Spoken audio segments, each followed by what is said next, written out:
মাশাল্লাহ, আমার ছাদের ড্রাগনটা পেকে গিয়েছে। আর এই যে স্পটগুলো দেখা যাচ্ছে, এগুলো পিঁপড়ের কারণে হয়েছে। বাট ড্রাগনের কিন্তু কোনো সমস্যা হয়নি। খোসাটা ছাড়লে ড্রাগনটা একদম ফ্রেশ এবং ভালো থাকে, ওতে কোনো প্রবলেম হয় না। খোসাটাতে হয়তো বা একটু দাগ থাকে, কিন্তু সমস্যা কি, এটা তো আমরাই খাবো, বিক্রির জন্য তো আর না। ওই যে আরেকটা, ওইটাও প্রায় কালার আসছে, ওইটা হয়তো বা কালকে পেকে যাবে।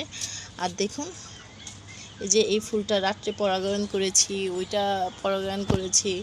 আর এই যে গাছে ফুলে ফুলে ভরে গেছে, মাশাল্লাহ অনেক ফুল চলে আসছে।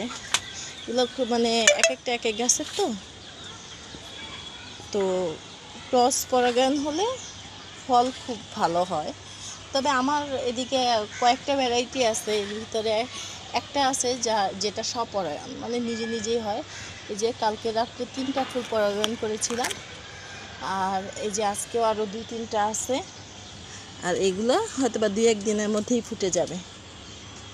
ড্রাগন কিন্তু একদিনে হয় না, ড্রাগন প্রায় 3 ধাপে হয়। যেমন প্রথমবার অনেক বেশি ফলন আসে, তারপরে ফলটা একটু কম আসে, আর লাস্টের বার অল্প স্বল্প হয় আর কি। কিন্তু